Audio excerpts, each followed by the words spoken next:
Some performers command the spotlight. Others are born from it. Hugh Jackman is built for both. I'm a big old ham. I'm a big old show-off, and that's what it brings out. It's shocking. I'm one of those annoying people at karaoke bar that you can't get off the stage once they start. I kind of get nervous getting up there, and once I'm up there, I'm like, I don't know, a megalomaniac. He is the rare kind of star who can move effortlessly between worlds. One day leading billion-dollar blockbusters, the next singing live on stage to a packed theater. There was not a day I didn't wake up. Literally, I would wake up, I'd look at my pillow, and I'd think, when I put my head back down on you again, I will never sing Bring Him Home again, or I'll never sing the soliloquy again, or One Day More, because it was that day. So every day was like an opening in the theater and a closing all at once. It was great. The next, disarming audiences with quiet, aching drama. In an industry that loves to box people in, Jackman has refused to stay put, taking risks that could have easily derailed him, but instead defined him. Can we just have some fun? Like, what happened to coming into a place for 2 hours and leaving with a smile on your face, happier than when you went in? One mystery remains. How can one man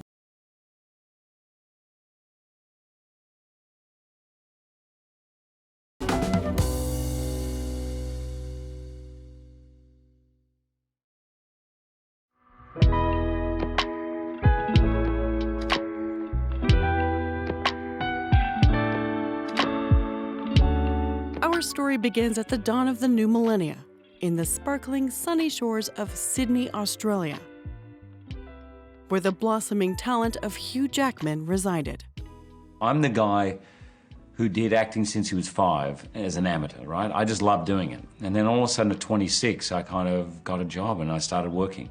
So imagine being a golfer that plays every Saturday and someone touches you on the shoulder and says, hey, do you want to be in the British Open? And you're like, yeah, that's how I feel. I really don't take it for granted one day. I don't feel like I've worked a day in my life. So, you know, as long as it lasts, I'll be very, very happy.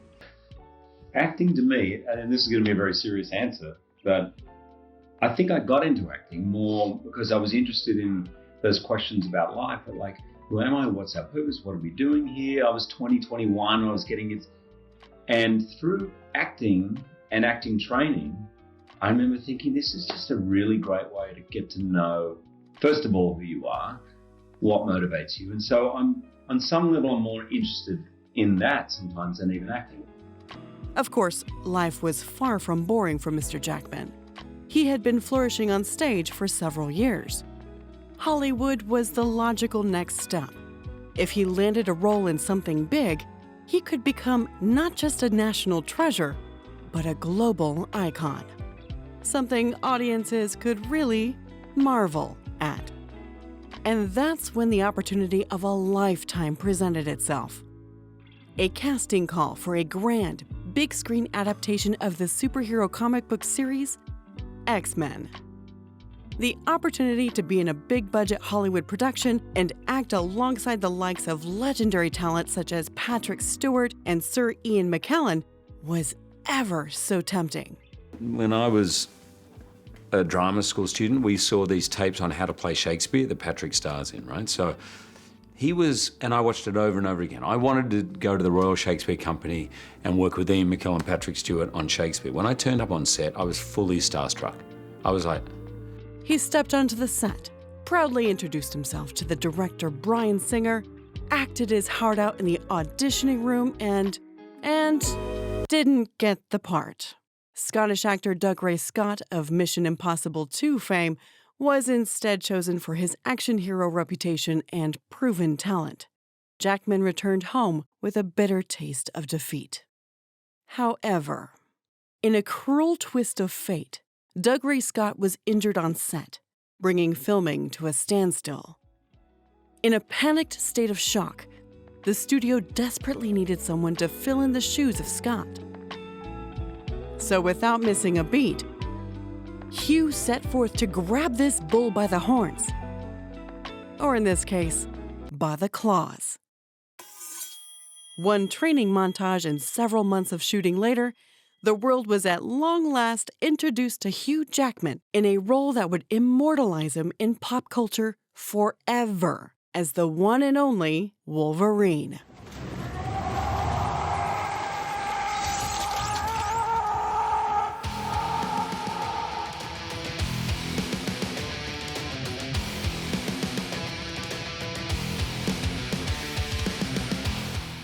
Forget about the classy glam musicals and plays Jackman was known for. The Wolverine was a real animal. My wife never lets me use the word lucky because she's like, oh, I don't believe in luck. You're great doing it. So, but it's kind of how I feel. You know, I pinch myself all the time. This Canadian mutant was gruff, rude. He drank, he smoked, and he could tough out bullets with his healing powers. Pair that with his metal skeleton and sharp retractable claws, and you get a character that makes one hell of a badass first impression. Get out of my bar, freak.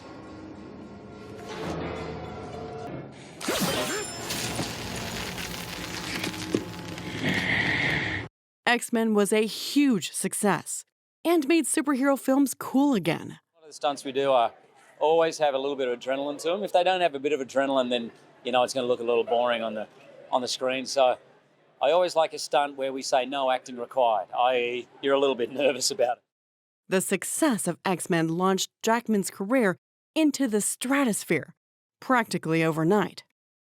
Completely surreal is my life, I have to say.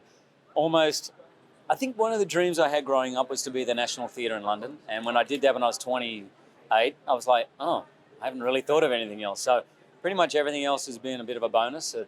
But all these things like today, the Oscars, Wolverine, has all been a kind of wonderful surprise. Life has been very, very good to me, and I'm a very lucky man. But Jackman wasn't content to coast.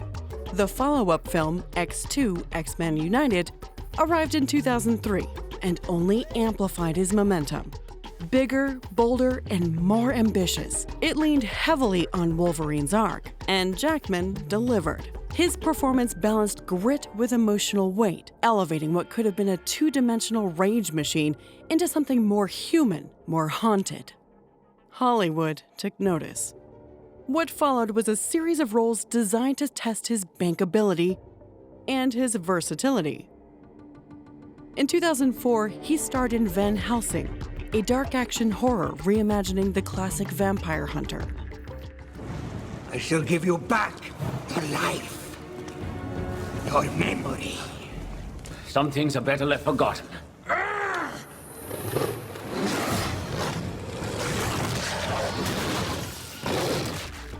The film, by all critical standards, was a bit of a disaster. But Jackman, he still gave it everything. And oddly enough, audiences responded. Over time, Van Helsing carved out a strange little cult following, thanks largely to Jackman's charisma and full-throttle commitment, even in the face of chaos. He was the lifeblood to this undead monster. A film that received praise for showcasing Jackman's dramatic side was The Prestige.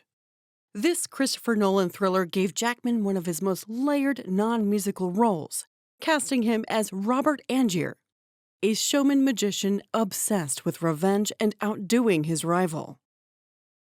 It was a step away from blockbuster spectacle and into psychological drama, showcasing Jackman's ability to play morally complex, even unlikable characters.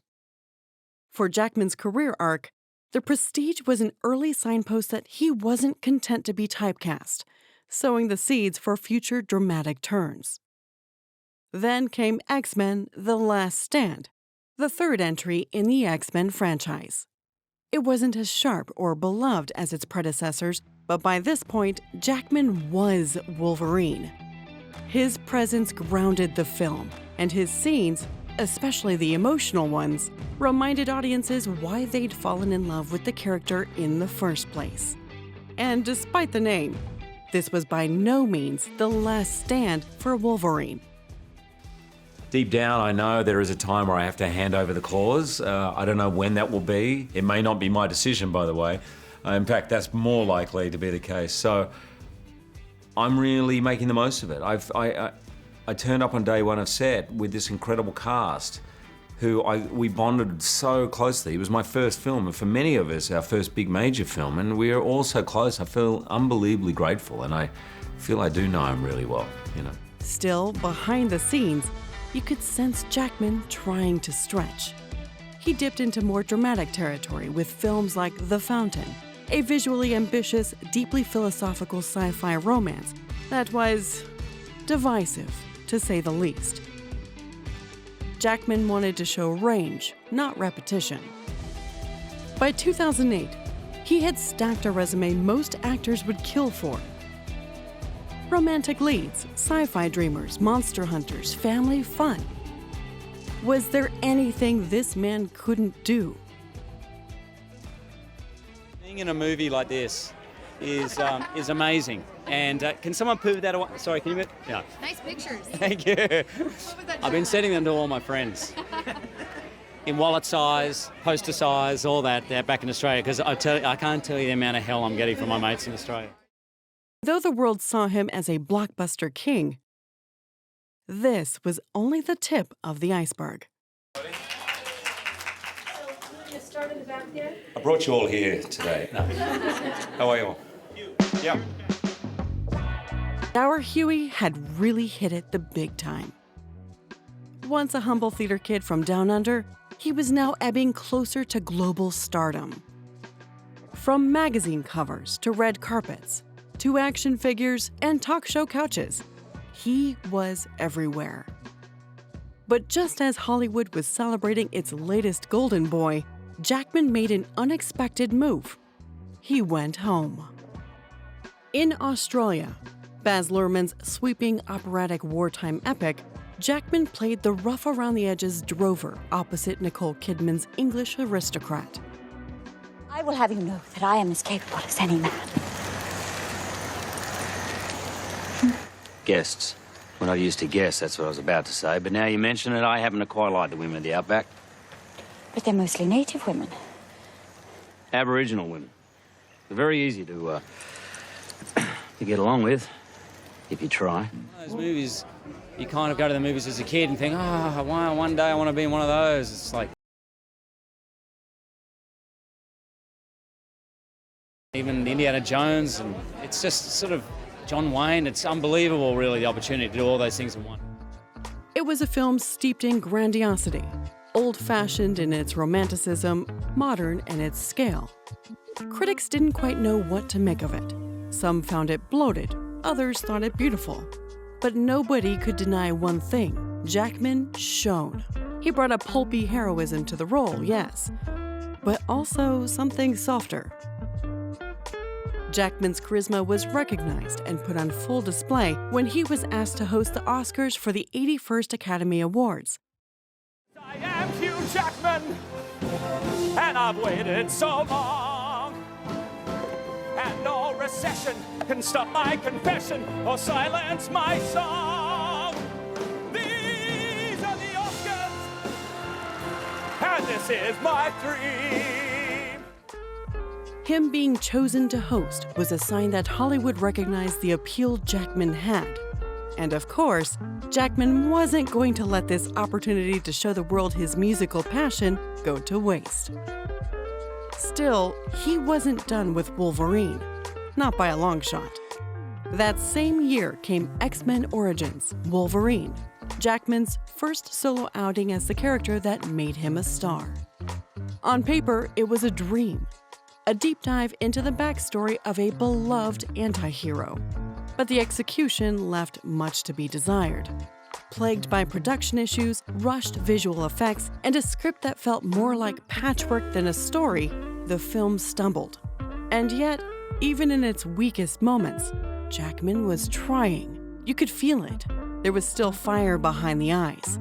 Still, he knew he had to step outside the claws from time to time. In his heart remained the sweetest symphonies waiting to burst forth. I'm one of those annoying people at karaoke bar that you can't get off the stage once they start. I kind of get nervous getting up there, and once I'm up there, I'm like, I don't know, megalomaniac. And then, in 2012, came a project that felt like destiny. Les Misérables. Some shine is nothing!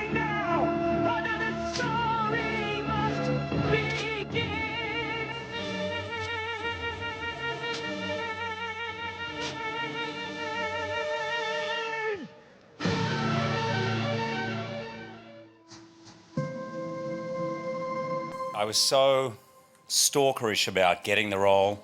I literally hunted Tom down. I said, listen, mate, I'll audition. Way before he even signed on for it, I auditioned.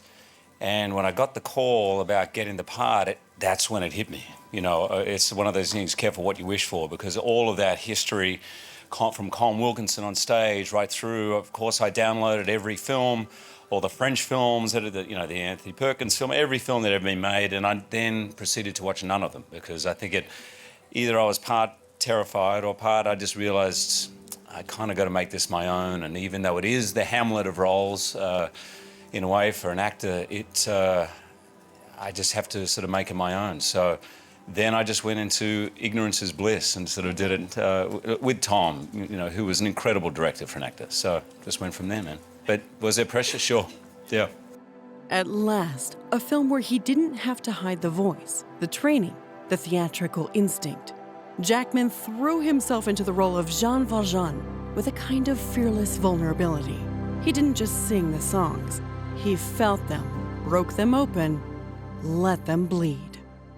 Because we were singing live, there was not a day I didn't wake up. Literally, I would wake up, I'd look at my pillow, and I think, when I put my head back down on you again, I will never sing Bring Him Home again, or I'll never sing the soliloquy again, or One Day More, because it was that day. So every day was like an opening in the theatre and a closing all at once. It was great.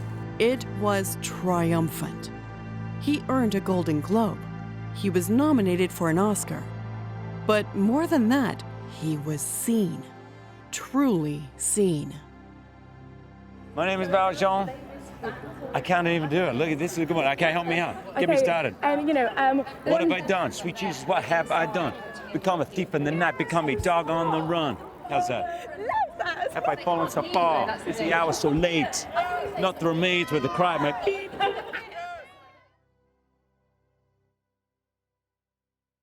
Then in 2013 came Denis Villeneuve's Prisoners, pushing Jackman even further into raw, emotional territory.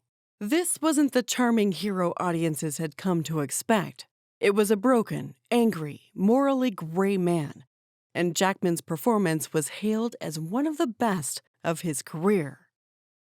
This script to me felt different from most Hollywood genre thrillers. It did keep me on the edge of my seat. I had no idea while I was reading it who was the bad guy, what was going to happen at the end. And yet it also made me think, and as an actor, the part was just a dream. So all those things, actually I didn't say yes until the director came on board, because it's a difficult thing to pull off. Part sort of drama, thinking movie, and part sort of knuckle, sort of edge of the seat thrill. And Denis did that. Tell me! Tell me! Tell me! Tell me! Where's my daughter? Where's my daughter? Fans were shocked in the best way, praising his ability to shed his Hollywood golden boy image for something so visceral and uncomfortable. When you film something as intense as this, my experience of it is that as difficult as it is and as challenging as it is, when you get it right, the end of the day is like you're exhausted, but you've had a fantastic bath, that kind of relaxation. It's almost cathartic in a way. And I think that's probably why we go to see films like this. I mean, I often ask myself, why don't we just always go and see comedies? Why do people go and see horror movies or thrillers? I think there are essential fears that we all have. And collectively, when we watch a film, it is cathartic. In the grand story of his career, Prisoners cemented Jackman as a dramatic powerhouse, capable of leading prestige thrillers, balancing his blockbuster fame with genuine artistic credibility. This visceral, brooding performance would even bleed into his following project, once again donning the old claws. The Wolverine, released in 2013, was a noticeable tonal shift. Gone were the bloated ensemble casts and CGI overload. This was a quieter film, more grounded. Set largely in Japan, it explored grief, mortality, and the quiet ache of a man who could never quite die. He played Logan as someone weary, not just physically but spiritually, haunted by the past, disillusioned by the present, desperate for a reason to keep going. Honestly, I'm enjoying it more than ever. I mean, I think maybe being a little older helps for this character because he's like 200 years old in reality. I complain about it every morning, don't I? Yeah, At 4 o'clock, yeah. At 4 o'clock in the morning, I whinge. I'm horrible about It it. takes a lot of discipline. Right. I'm there to witness. The world's most disciplined man. But, you know, I realize on this one, I just get the stunt double to do everything. I just come in for close-ups. I get the CGI budget to change my body. It's not that bad. I actually only shot for about 3.5 days on this movie. It's incredible. It was a sign of what was coming. Because a few years later, in 2017, Jackman would say goodbye. They're gone now.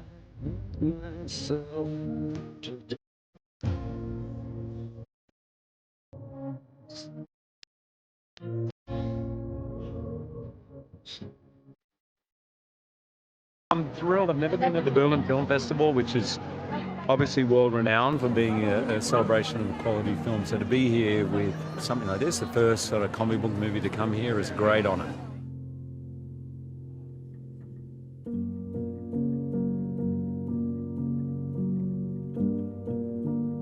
Logan was not just another superhero movie. It was a reckoning, a requiem, a love letter, not just to a character, but to the 17-year journey they had taken together. From the moment the first trailer dropped, with Johnny Cash's Hurt playing over weathered landscapes and blood-stained knuckles, it was clear this was something else entirely. Gone was the near invincibility of the old Wolverine. This Logan was aging, tired, broken in body and in spirit. The claws still came out, but slower, with more pain. Even with this dry fragility to the character, Jackman's strength as an actor did not fail him. This was a performance he really went above and beyond to bring to life. On reading the script, I discovered that I was going to spend a significant amount of time in Hugh Jackman's arms. And in fact, one moment, and it's all in one shot. It's not a cheated shot at all. He actually picks me up from the floor and carries me. If I had put on the amount of weight I lost, it would not have made any difference to the mighty Hugh Jackman. I just set out to make a movie that wasn't necessarily the same as any of the other X-Men movies or really any other comic book movie. That's why it's called Logan. We fought for that. It's a story about a man, and in the same way Unforgiven had a profound effect on me when I was 18 or 19, it really changed my mind about Westerns and about Clint Eastwood, and I thought that's what we have an opportunity to do with this character. Critics hailed it as a masterpiece. Fans were devastated in the best way. And Jackman? He walked away with grace. No grand franchise farewell. No press tour boasting, just silence, gratitude, and the quiet satisfaction of finishing the story right. Jim Mangold and I got together. We talked about Unforgiven. We talked about The Wrestler, Aronofsky's The Wrestler. We talked about Shane and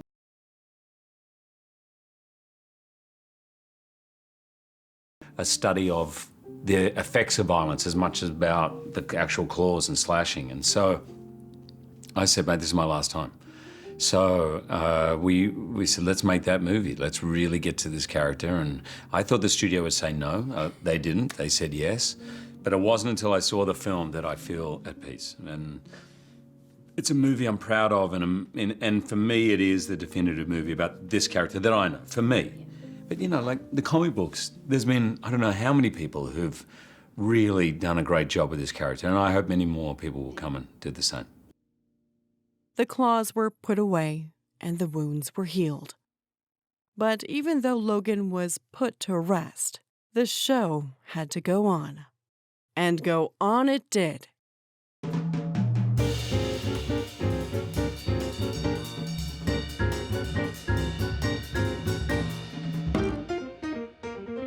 The Greatest Showman took stage in 2017 and dazzled audiences world over.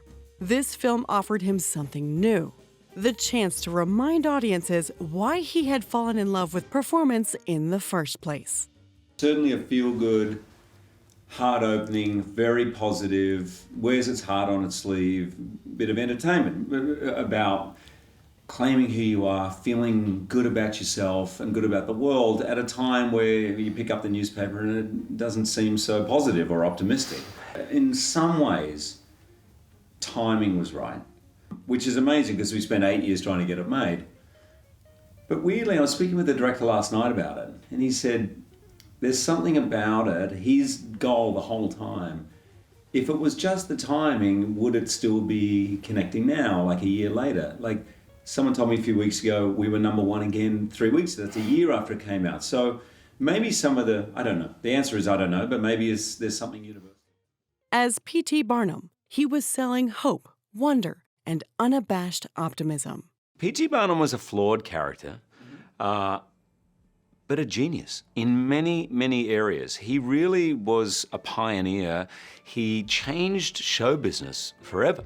He kind of invented show business. I would say pop culture really started with him. Art in 1830s was meant to elevate, to civilize. It was a little stuffy. There was a lot of opera, there was Shakespeare, there were moral plays about the evils of alcohol and things like that. And he was like, can we just have some fun? Like, what happened to coming into a place for 2 hours and leaving with a smile on your face, happier than when you went in? And that was his thing. The noblest art is that of making others happy. That was Barnum's credo. And he was like I think like a Steve Jobs. He just reinvented the whole world of showbiz. His voice soared over sweeping orchestration. His smile lit the frame. And for millions, it was Jackman at his most magnetic.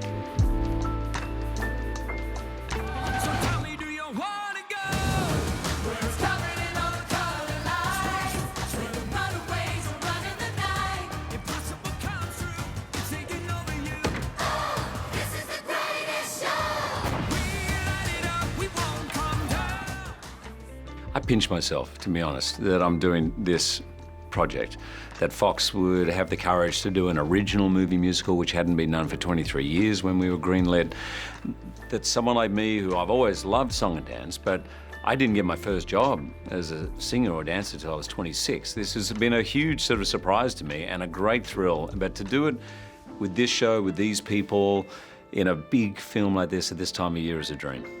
Critics were divided. Some called it schmaltzy, others irresistible. But the public response was undeniable. Jackman could still move hearts with song and spectacle, even in the age of cynicism. And of course, it reaffirmed Jackman's love of musical theater, a passion he had kept alive since his youth. Yes, I remember my first when I was about 6, and I played the King in Camelot. And I remember standing up on a bench, and it was at primary school, and they gave me a crown. And I remember singing, and the crown went and landed right down over my face. I do believe I cried and went off, so it wasn't good. Riding that wave of goodwill, Jackman next took on The Frontrunner in 2018, a quietly powerful political drama based on the true story of Senator Gary Hart's failed presidential campaign. Here, Jackman traded top hats for tailored suits and infectious energy for subdued gravitas. He inhabited a figure whose charisma and idealism were gradually undermined by scandal, allowing Jackman to explore moral ambiguity in a way he hadn't since Prisoners. Audiences and reviewers praised his nuanced turn. He could still command the screen without showy flourishes, dialing back his stage presence to expose vulnerability. Hugh Jackman is an actor that I think every director wants to work with, and I'm just the lucky guy who got to. Hugh Jackman in The Frontrunner is unlike anything you've ever seen him do before. We're kind of used to him as like P.T. Barnum or Logan Wolverine, where he just kind of reaches out from the screen and grabs the audience by the spine. This is an entirely new thing for him. He plays an enigma. He plays a man we desperately want to understand. Hugh likes to say that, acting is about choice. Acting is about knowing what the character's goals are. And in this movie, he plays an enigma. It's really one of the hardest things he's ever done, and he's brilliant. Later in 2018, Jackman surprised many by slipping into the role of a scheming school superintendent in HBO's Bad Education. Played for dark comedy, his character was equal parts smug confidence and moral bankruptcy. Jackman leaned into the satire with relish, chewing scenery and flashing a grin that hinted at danger. Fans delighted in seeing him skewered by his own arrogance, a far cry from the earnest heroics of Barnum or the tortured Logan. Yet, behind this outward surge of productivity lay the undercurrents of personal challenge, the demands of non-stop work, the physical toll of constant reinvention, and the quiet pressures building beneath his trademark grin. So what exactly was going on backstage? Success has a way of filling the frame. When the world sees a man winning, smiling on red carpets, belting show tunes on stage, flexing claws on camera,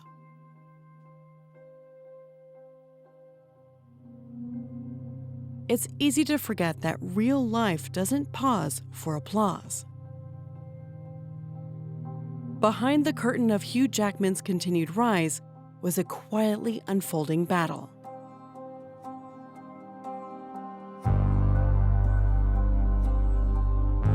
In 2013, a small mark on his nose turned out to be something far more serious: basal cell carcinoma. It would be the first of several skin cancer diagnoses across the next decade. Always calm, always composed, Hugh downplayed it publicly, posting a selfie with a bandaged nose and a reminder to wear sunscreen. But these weren't one-offs. They were recurring reminders that even the most outwardly invincible man can be vulnerable. You know, it's a big deal in terms of make sure you wear sunscreen, make sure you get checkups, but I'm certainly not out of the norm in that country. When I was growing up, we didn't know.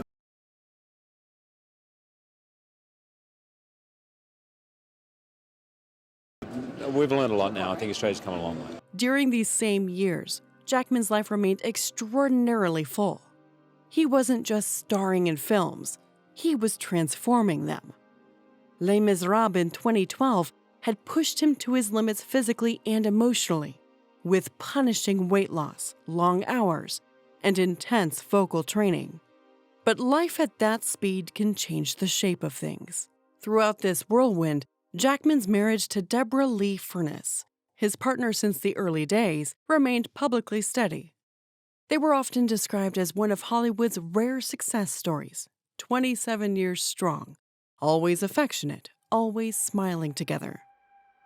But behind that quiet solidarity were the complexities that come with time, change, and personal growth. Jackman had met Deborah Lee when he was still a rising theater actor in Australia.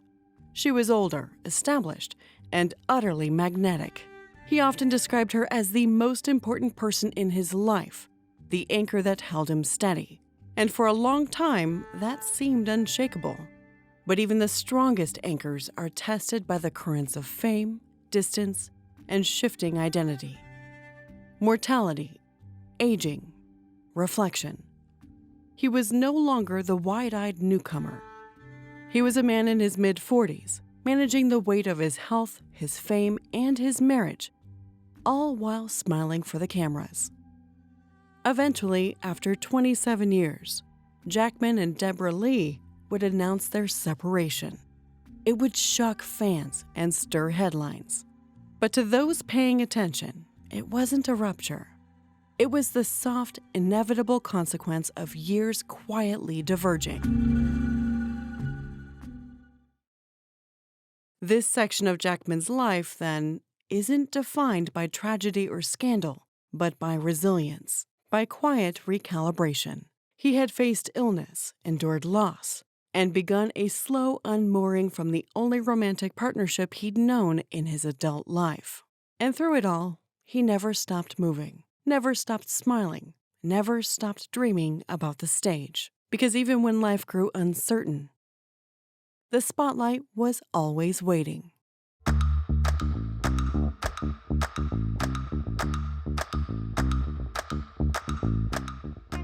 At nearly 50, with decades of film and stage work behind him, Jackman stood not as a man winding down, but as one finally stepping into his own light. From 2020 onward, Jackman's career took on a leaner, more introspective rhythm, an artist choosing projects that stretched his range and spoke to new chapters in his life. The 2021 sci-fi noir Reminiscence, in which he played a private investigator of the mind, diving into people's memories like a diver chasing sunken treasure. Explored philosophical questions about the human mind, the kind of introspective journey Jackman would be oh so familiar with. It wasn't a blockbuster, but it let Jackman explore a quieter kind of intensity, trading high-octane spectacle for the subtle ache of regret and longing. The next year brought The Son, a family drama adapted from Florian Zeller's play, where Jackman inhabited a father struggling to connect with an emotionally fragile teenager. Something like this film, which deals around depression and anxiety and mental health problems, which are so hard to identify, so hard to understand. I think I knew the part would have to take me to places I'd never been to before on screen. I was equally terrified of not getting the part when I rang him as I was of getting the part, and I'm thrilled I got it. His performance was raw and unguarded, and longtime admirers discovered a new side of him, capable of heartbreak so real it stung. It changed me as a parent, this movie. I think I had a little bit of that old school feeling of kids, don't burden your kids with your own anxieties or worries, and you should look like you probably know the direction you're heading. Gives them security, but I have a 17 and a 22-year-old, and what I learned was if you lead with honesty and vulnerability, it actually is relieving for them. Particularly when I talk to them now about things that are bothering me, I'll say, for example, if I seem a bit distant or a bit off, I said, I'm worried about X, Y, and Z, and I'm sorry if it looks like something else. And they'll go, oh, well, that's fine. And I see the relief. So that's changed things for me. Critics noted that Jackman had become a trusted vessel for complex adult themes, proof that his evolution as an actor was far from over. And then came the real-life role that felt like destiny, Harold Hill in the Broadway revival of The Music Man. River City isn't in any trouble. Then I'll have to create some. We got trouble. Right in River City. With a capital T that rhymes with P that stands for fool. We've surely got trouble. Right in River City. Remember the mean Plymouth Rock and the Golden Rule. Though not a film, this 6-month run in early 2022 marked Jackman's formal return to the stage in a way that resonated through Hollywood. He wasn't reprising a past triumph, but tackling a role made famous by legends and making it his own. Night after night, he charmed, conned, and crooned, reminding the world that his first and greatest training ground was live theater. It feels like an honor. I feel so grateful. It's a little surreal after so long, but you know, to feel that atmosphere in that theater, doing a show that is really about community and music and coming to life, it feels really beautiful. It seems like the age where absolutely anything could happen. And this would continue into 2024, where, at the behest of Ryan Reynolds, he would return to a character he had long since thought he'd retired forever, in the highly successful Deadpool and Wolverine. And it feels like home.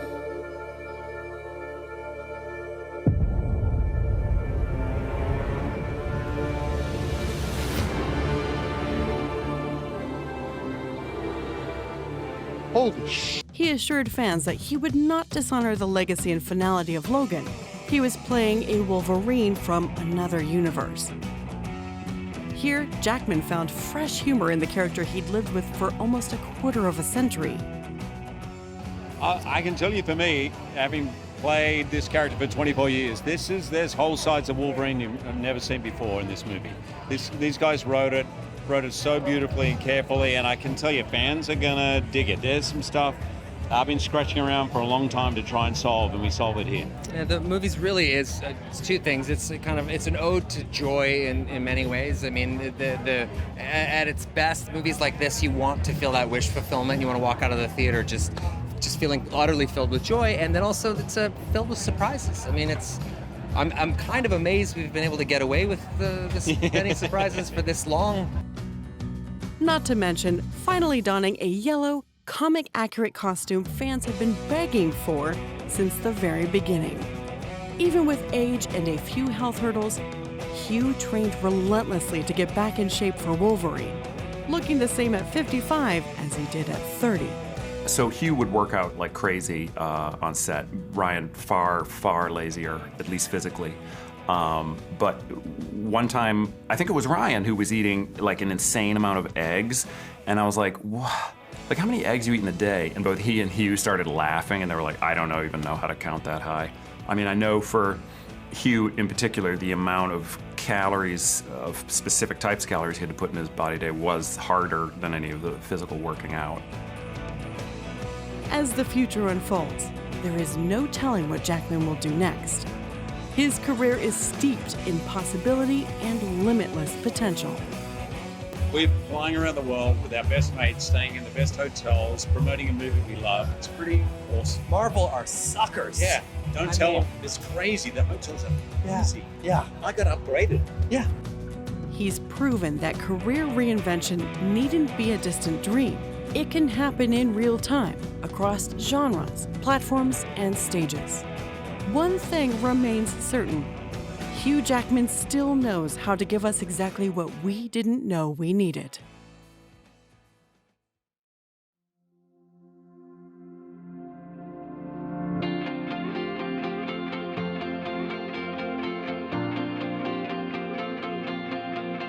I'm the guy who did acting since he was 5 as an amateur, right? I just loved doing it. And then all of a sudden at 26, I kind of got a job and I started working.